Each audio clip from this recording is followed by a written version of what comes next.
A few seconds later, the waitress arrived and left 2 steaming cups of coffee at the table. Charlotte thanked the lady and assured her that they wouldn't need anything else. Charlotte sipped her coffee before putting it back down. Laura didn't move. "You should really try this coffee," Charlotte said, "delicious. Authentic too, not any of that chain shop crap." Charlotte watched as Laura rather robotically picked the coffee up and drank from it. She made no indication that she either liked or disliked what she was drinking. She kept her eyes on Charlotte the whole time. "I'm guessing you didn't follow me here for no reason," Charlotte prompted. You're a journalist?" Laura asked. Again her voice was so low that it took a moment for Charlotte to realize what she had asked. "I am," Charlotte replied. "Can I trust you?" Laura asked. There was a quiet desperation to her voice. "I'd like to think I'm trustworthy," Charlotte replied. Laura bit her lip, she was looking increasingly agitated again. Charlotte took another sip from her drink. This didn't feel like a dangerous situation anymore, this felt more like a desperate situation. Laura needed help. Charlotte watched as Laura reached into her pocket and pulled out a photograph. She slid it across to Charlotte, who looked down at it. The photo was of 2 people, an adult and a baby. They were outside in a park somewhere and looked very happy. The woman in the photo was clearly Laura, but Laura looked very different now. This photo must have been taken years ago. "Beautiful little girl you've got." Charlotte smiled at Laura as she spoke. Charlotte was surprised when, instead of beaming with pride and happiness, her words caused Laura to look heartbroken and incredibly sad. Charlotte immediately realized she had hit a raw nerve. "I'm sorry." Charlotte began. "No, it's okay," Laura said as she took a deep breath and steadied her nerves. "I came to you because I need your help." "As a journalist?" Charlotte asked quietly.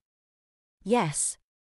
I just need someone, anyone, to investigate this before it's too late," Laura whispered. She looked out the window as if expecting to see someone watching them. Charlotte had no experience with this level of story. This seemed like either a potentially career-making piece of news or this person was completely insane. "Talk to me," Charlotte replied. "What's wrong? How can I help?" "My daughter." Laura closed her eyes and a single tear rolled down her cheek. She was kidnapped and taken to a secret facility. "She's crazy," Charlotte thought. Charlotte just nodded to Laura with a sympathetic look on her face. "I have proof," Laura continued, sensing Charlotte's skepticism. Charlotte watched as Laura looked around again, brought out her phone and opened up a video. When she looked at what was playing, it looked like it caused her great pain. "Watch this," Laura said as she passed the phone over. Charlotte looked down at the video and it took her a minute to work out what was going on. The small screen showed what looked to be a close-up of a bush. It took a second for Charlotte to realize that the person was sitting in a bush and breathing hard as they peered through the branches in front of them. They appeared to be deep in a forest, and as the hand moved a branch, Charlotte could see a large warehouse building. It was oddly placed in the middle of a clearing in a forest, and just as Charlotte was trying to work out the scale of this building, a van parked outside a large metal shutter which opened. "What's Charlotte started. "Just watch," Laura replied quickly. 2 men dressed in black climbed out of the front seats and walked around to the back. They opened the door at the back of the van and started gesticulating wildly. It was too far away to make out what they were actually saying, and Charlotte squinted at the little screen to try and see what was going on. Charlotte audibly gasped as she saw a group of people pulled out of the van in chains. Men and women were pushed through the open door and into the factory. The camera was too far away to pick up what they were saying, but Charlotte could see that these people were being herded against their will. "Oh my God!" Charlotte exclaimed as once the adults had been moved, she saw the men pull out a bunch of cages. The camera zoomed in and Charlotte could see little human beings in the cages, most of them crying. Babies had been caged and were being carried into the warehouse that the chained adults had also been placed in. "What the hell?" Charlotte gasped as the recording ended and Laura took the phone back. "I followed them," Laura whispered. "That warehouse or whatever must be full of people they have taken." "But why?" Charlotte asked with wide eyes. "I don't know," Laura replied. "That's the closest I can get. My baby is in there, I just know it." "You have to tell the police," Charlotte whispered. "I tried, but they are either in on it or think I'm crazy. They won't investigate it, even with the video." Laura replied sadly, "I need you to get it in the media." "They would have to investigate then." Charlotte's first thought was to ask if Laura was crazy. Laura wanted her to visit this factory and get a scoop. She was a journalist, not a superhero. "Laura, Charlotte began. "I can't trust anyone with this. I only come to you because bringing attention to this thing is my last hope." Laura replied, "A young reporter like yourself, surely a story like this would be huge for you." Charlotte was stopped in her tracks by what the stranger had said. A story like this would be huge for Charlotte. It was exactly the kind of thing she needed to push up to the next level of journalism. Heck, if this thing was legit, she could win a Pulitzer Prize or something. "All right," Charlotte said, "I'll see what I can do. Give me your phone number so I can get in contact." Laura looked relieved that someone was taking her seriously and she quickly scribbled her number down on a napkin and handed it to Charlotte. "Thank you," Laura said as she stood up. "You have no idea how much this means to me." Charlotte smiled up at Laura as she stood and left the cafe. As quickly as Laura had appeared in Charlotte's life, she vanished again, mixed in with the crowds of excited shoppers. "This is bullshit," Charlotte exclaimed. She banged the desk in front of her in frustration. It wasn't her desk but the desk of the much older editor of the newspaper that Charlotte worked for, Mr. Bloom. She rubbed her face as she tried to get her temper under control. At 22 years old, Charlotte was very new to her job as a journalist and she was eager to make her name for herself. Her impatience was doing her no favors though, as she was desperate for a big story. Even though she only worked for a small regional newspaper, she knew that she could go all the way to one of the big publications. She just needed the big break. That one story that pushed her over the edge and made her nationally recognized. "Easy, Miss O'Brien," the editor said from behind the desk. "This desk would be harder to replace than you." Charlotte closed her eyes and took a deep breath. She found it hard to swallow her emotions when it seemed like all her male colleagues were getting the breaks whilst she languished at the bottom doing fluff pieces. I just want a proper story," Charlotte said with forced calmness. "You get proper stories, Mr. Bloom replied.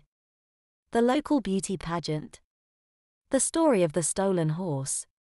Charlotte replied with a shake of the head. "These aren't stories. I don't know what to tell you, Mr. Bloom shrugged. "The others work bigger stories because they go and find their leads. If you come up with a bigger story, you can write it." Charlotte held her tongue when she remembered when she had been brand new and sniffed out a story of civic corruption. She had told Mr. Bloom and was shocked a few days later when one of her male colleagues was given the story. "Just be patient, Mr. Bloom continued. "You are young and when you take things into your own hands it can be dangerous. Just keep chipping away and your time will come." "I'm going for lunch," Charlotte replied sulkily. She didn't want to hear what the old editor had to say. What did he know about being young and ambitious? He was the editor for a tiny newspaper out in the middle of nowhere. Charlotte walked over to her desk in the middle of the newsroom and grabbed her coat and handbag. She wanted to get away to a quiet cafe where she could calm down and forget about the world. At college her ambition had been praised and encouraged. In the real world she felt like it was a negative and something to be ashamed of. Walking down the road away from her offices, Charlotte felt like something was a bit amiss. She looked behind her as she walked and saw a woman who seemed far too covered up for the warm conditions. Charlotte wondered if she was being followed. Charlotte continued down the road until she encountered her favorite lunch spot, a small cafe on the edge of the busy part of town. The cafe was never busy and it was the perfect place to go for some sandwiches, coffee and reflection. The usual. Charlotte said with a smile to the young woman behind the counter as she sat down with her newspaper. Charlotte opened the newspaper, held it in front of her and started reading. She shook her head at both her internal frustration and another day filled with bad news. She started reading a story about disappearing people that had the police stumped, but she had to stop halfway through. The grammar was just atrocious. How did these people get jobs? Hello. Charlotte jumped so hard she nearly knocked the table in front of her over. She dropped the newspaper onto the surface in front of her and with wide eyes realized that the person she had seen earlier was now sat opposite her at the tiny table. A young woman, maybe in her 30s, who looked like she hadn't slept in days. She was pale and haggard and reminded Charlotte of a wild animal. The stranger's wide eyes looked around the small cafe as if scanning for threats. She looked positively crazy. Do I know you? Charlotte asked haltingly. One of her hands went to her pocket where she had mace on standby. She knew journalism could be a dangerous job, but she didn't expect trouble at lunchtime in the middle of a shop. The mysterious woman didn't reply. The swiveling eyes had settled on Charlotte and now she was staring a hole through the young journalist. It was as if she was looking into Charlotte's very soul. She licked her cracked lips but didn't speak. Charlotte, getting over the shock of this woman's appearance, lowered her voice and softened her face. If this woman was crazy and dangerous, then surely she would have attacked Charlotte by now. That said, this was still a tricky situation to navigate. Charlotte could still sense the possibility of danger and she could feel adrenaline pumping to prepare for any situation. Is everything okay? The woman behind the counter making the coffee looked over at the only occupied table. Charlotte looked at the stranger's darting eyes and could sense that she was about to run away. Charlotte didn't want her to leave. There must be a reason this woman followed Charlotte, and if she hadn't attacked her by now, Charlotte felt she never would. Everything's fine. Charlotte smiled. She spoke with a confidence that she didn't feel. Could I get another coffee for my friend though? The waitress looked a little confused and suspicious but nodded her head as the coffee-making machine whirred into life behind her. You'll love the coffee here, Charlotte said as she folded up the newspaper and put it back in her bag. The stranger stayed silent still, but Charlotte could almost feel the woman relaxing a little. If Charlotte wanted to know why this woman had stalked her down the street, she needed her to relax. My name's Charlotte. Charlotte said warmly. What's your name? The woman was still voiceless. Just when Charlotte thought she wasn't going to answer, the stranger muttered something under her breath. It was far too quiet for Charlotte to hear. I didn't catch that, Charlotte replied as she leaned across the table a little. L. Laura. The woman whispered so quietly that it was almost like she hadn't spoken it at all. It was as if she had just breathed it across the table. Nice to meet you, Laura. Charlotte smiled as she leaned back in her seat.